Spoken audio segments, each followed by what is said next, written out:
Hello everyone, in this video we will be reading the chapter The Portrait of a Lady and also understand its Hindi meaning. This is a chapter which has been written by Khushwant Singh. So let's start our reading. My grandmother, like everybody's grandmother, was an old woman.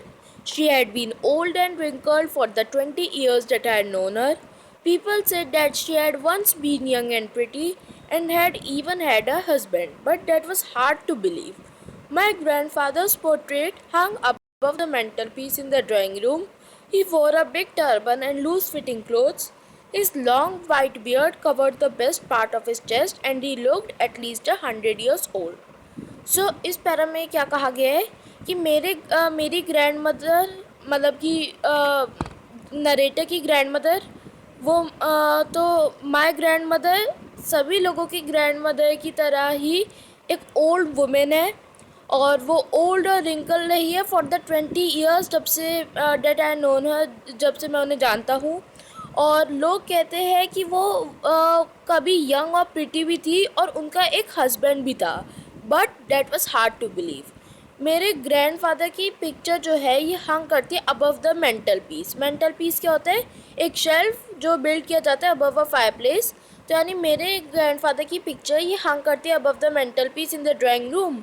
और वो पहनते थे एक big turban और loose fitting clothes और उनकी जो long white beard थी ये कवर करती थी best part of his chest. मतलब कि उनकी जो लॉन्ग वाइट बियर्ड थी ये कवर करती थी most part of his chest. अब वो दिखते थे at least 100 years old. He did not look the sort of a person who would have a wife or children.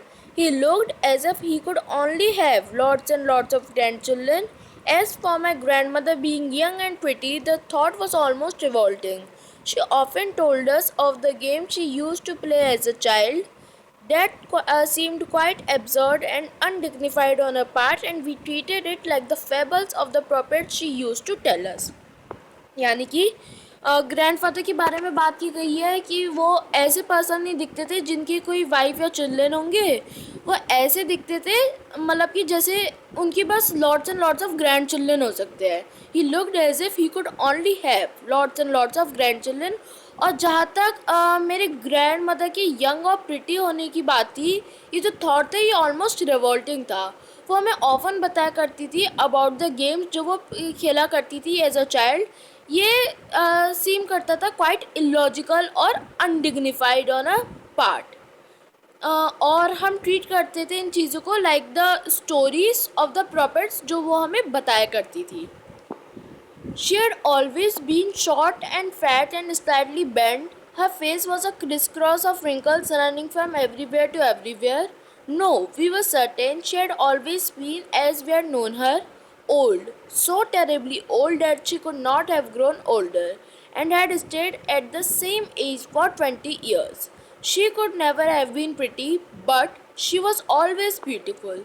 She hobbled about the house in spotless white, with one hand resting on a vase to balance a stoop and the other telling the beads of a rosary. Her silver locks were scattered untidily over a pale, puckered face, and her lips constantly moved in an inaudible prayer. Yes, she was beautiful. She was like the winter landscape in the mountains, an expanse of pure white serenity, breathing peace and contentment.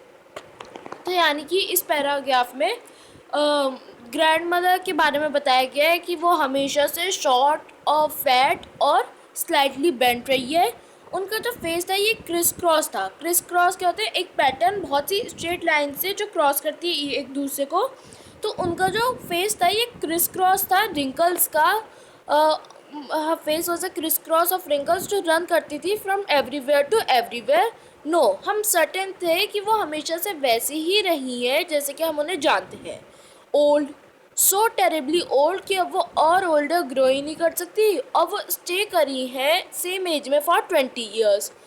She could never have been pretty, वो कभी भी pretty नहीं थी, but she was always beautiful by heart. वो कभी भी pretty नहीं थी लेकिन वो हमेशा से ब्यूटीफुल थी बाय हार्ट। और वो हॉबल करती थी, ये कह सकते हैं वॉक करती थी डिफ़िकल्टी के साथ में अबाउट द हाउस, किसमें, स्पॉटलेस वाइट में, with one hand resting on a waist, एक हाथ के साथ में जो रेस्ट करता था on a waist to balance a stoop, और दूसरा का होता था and the other telling the beads of a rosary, ठीक है।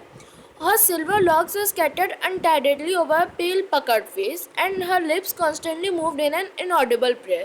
यानी कि her silver locks क्या होते हैं, यानी कि silver locks यानी कि silver hair।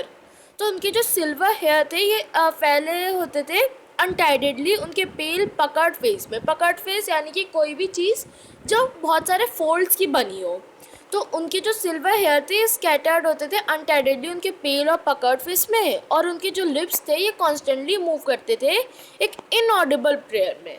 इनऑडिबल प्रेयर यानी कि जिसे सुना ना जा सके, inaudible. Yes, she was beautiful. She was like the winter landscape in the mountains, an expanse of pure white serenity, breathing peace and contentment। यानी कि हाँ, वो ब्यूटीफुल थी, वो उस विंटर लैंडस्केप की तरह थी इन द माउंटेन्स। एक एक्सपेंस किस चीज़ की, ऑफ प्योर वाइट सेरेनिटी, एक expense pure white calmness and peacefulness की, जो ब्रीथ करती थी पीस और satisfaction. My grandmother and I were good friends. My parents left me with her when they went to live in the city, and we were constantly together. She used to wake me up in the morning and get me ready for school. She said a morning prayer in a monotonous sing song while she bathed and dressed me in the hope that I would listen and get to know it by heart. I listened because I loved her voice, but never bothered to learn it. Then she would fetch my wooden slate, which she had already washed and plastered with yellow chalk, a tiny earthen ink pot, and a red pen, tie them all in a bundle, and hand it to me. After a breakfast of a thick steel chapati with a little butter and sugar spread on it, we went to school. She carried several steel chapatis with her for the village jogs. यानी कि मेरी grandmother और मैं, हम good friends थे। मेरे parents ने मुझे उनके साथ छोड़ दिया था जब वो गए थे रहने के लिए इन द सिटी, और हम कॉन्स्टेंटली टुगेदर थे, ग्रैंडमदर और मैं। और वो मुझे उठाया करती थी इन द मॉर्निंग और मुझे रेडी किया करती थी फॉर स्कूल, और वो गाती थी अपनी मॉर्निंग प्रेयर्स एक सिंग सॉन्ग में, मोनोटोनस यानी कि बोरिंग सिंग सॉन्ग में।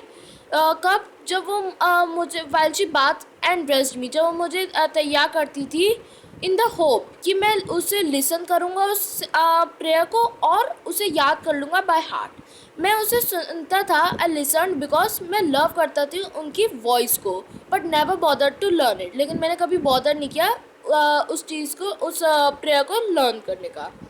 और उसके बाद में वो जो ग्रैंड मदर है वो फेच किया करती थी मेरा वुडन स्लेट विच शेड ऑलरेडी वॉश, जिसे उन्होंने ऑलरेडी वॉश कर दिया है और प्लास्टर कर दिया है येलो चॉक, एक टाइनी अर्दन इंक पॉट, एक रेड पेन के सामने, और टाई करती थी उन सबको इन अ बंडल और हैंडेड कर देती थी मुझे। ये सब आपको याद करना पड़ेगा कि चीज़ें क्या क्या थी, जैसे कि येलो चॉक और tiny earthen ink pot, red pen, ये सब, ठीक है। और आगे बढ़ते हैं। After breakfast of a thick steel chapati with a little butter and sugar spread on it, we went to school। यानी कि एक थिक स्टील चपाती, लिटल बटर और शुगर स्प्रेड ऑन इट, इसके ब्रेकफास्ट के बाद में इस चीज़ के, ये ब्रेकफास्ट था उनका, हम जाते थे स्कूल, ठीक है। जो ग्रैंड मदर थी वो कैरी करती थी बहुत सारी steel chapatis for the village dogs के लिए। My grandmother always went to school with me because the school was attached to the temple. The priest taught us the alphabet and the morning prayer, while the children sat in rows on either side of the veranda singing the alphabet or the prayer in a chorus. My grandmother sat inside reading the scriptures. When we had both finished, we would walk back together. This time, the village dogs would meet us at the temple door. They followed us to our homes, growling and fighting with each other for the chapatis we threw to them. यानी कि मेरी grandmother ये हमेशा आया करती थी school मेरे साथ में, और क्योंकि जो स्कूल था ये अटैच था टू द टेम्पल। जो प्रीस्ट थे ये हमें पढ़ाया करते थे अल्फ़ाबेट और मॉर्निंग प्रेयर, और वाइल जो चिल्ड्रन थे ये बैठा करते थे रोज़ में on either side of the veranda, और क्या करते थे, सिंगिंग द अल्फ़ाबेट या प्रेयर एक कोरस में। मेरी जो ग्रैंड मदर थी ये बैठा करती थी अंदर रीडिंग द स्क्रिप्चर्स। और जब हम दोनों का ही हो जाता था, किसका, नरेटर और उनकी ग्रैंड मदर का, जब हम दोनों का ही हो जाता था तो हम वॉक बैक करते थे टुगेदर। और इस समय जो विलेज डॉग्स थे ये हमें मीट किया करते थे एट द टेम्पल डोर।